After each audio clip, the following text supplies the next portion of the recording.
Welcome to Fast Physio Facts with me, Mick Hughes, episode number 7. Now, shout out to all my physio mates who work in geriatrics.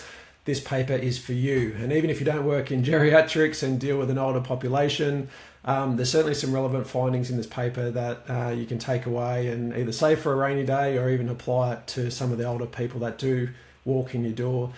So yeah, really interesting and cool paper. So this one was a 2025 paper led by Zhuang and their research team. And the paper was called The Effects of 12 Weeks Whole Body Vibration Training, so WBT.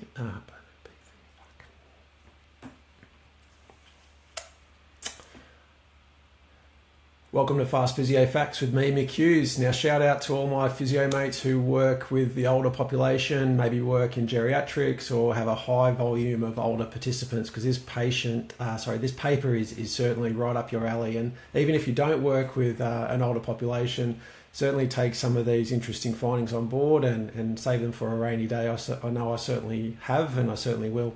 Now, this paper is called The Effects of 12-Week Whole Body Vibration Training versus Regular Resistance Training in an Older Population with Sarcopenia, led by Zhuang and colleagues, published in 2025. Now, this study was conducted on 27 community dwelling adults aged 65 years and over with established clinically relevant and clinically diagnosed sarcopenia. 14 people were randomized into a whole body vibration training group, and 13 were randomized into a resistance training group. Each of the participants trained 3 times a week for 12 weeks under the supervision of a physiotherapist, with every session lasting about 30 minutes. So a fairly realistic and relevant intervention in both groups. Now, the whole body vibration training group stood barefoot on a vibration platform. They held a semi-squat position, so about a 30-degree knee bend, and they could hold onto a frame or something for balance to keep them standing on. They performed about 10 rounds of 1-minute vibrations, followed by 1 minute rest, and then they jump back on again until they did 10 rounds in total.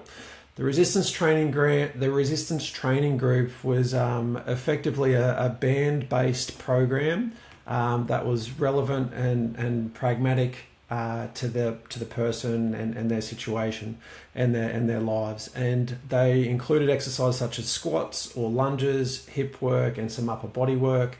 The structure of the program was roughly 3 sets of 10, but intensity was progressed over the course of the 12 weeks. The key outcome measures the authors wanted to look at were strength, in particular knee extension strength, and a chair stand. They also looked at other things like gait speed and some other markers and some functional scores. But knee extension strength was the primary outcome measure. Now, the key results were that knee extension strength improved in both groups. In the vibration group, it improved by about 2.3 kilograms from baseline through to the 12-week follow-up period. The resistance group, however, improved much more significantly and improved by about 5.4 kilograms of strength over that 12-week window. So, as always, if we're looking to build muscle in a group that's already struggling to keep muscle and maintain muscle, then it makes sense here, and in particular, maximizing your quad strength. For stair walking, for walking, to get out of a chair, all these kind of things that older people start to struggle with, then it makes sense here. And the results are skewing our thinking that strengthening and resistance training was superior and is superior in this case. So if our goal is to build muscle, then the clear winner clearly here is the resistance training group. The chair sit to stand was interesting in it was a time test where the person would stand and sit 5 times, and it was a time test. So the vibration group completed their 5 sit to stands about 2.5 seconds faster from baseline through to the end of the intervention period.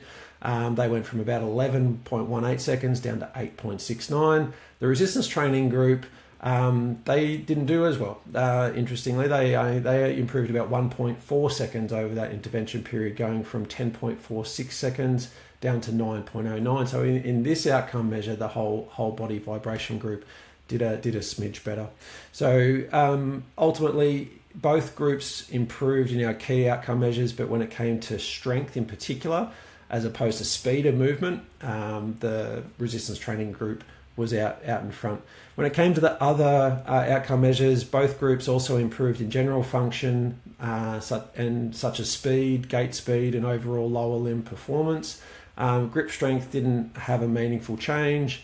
Now, when it came to feasibility of the program, there were no dropouts of the group, so all our participants stayed through to the very end.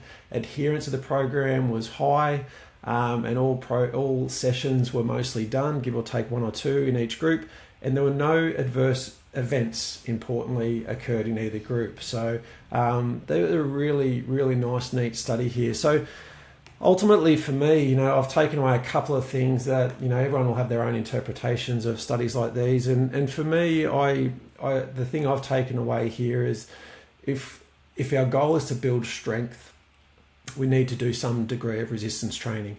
But I think here in this instance is that if you have problems with, barriers to exercise, if a person who's never really trained or done any resistance training over their lives, or pain's a problem, low confidence or balance is a problem, or access to a gym or getting some form of resistance training or getting some degree of supervision, then the whole body vibration program is probably not a bad option if we're looking to improve some degree of strength and some degree of function. Because remember, they did improve their strength over 12 weeks. It just wasn't as superior as what the resistance band training program was, or any of the weight-bearing exercises were.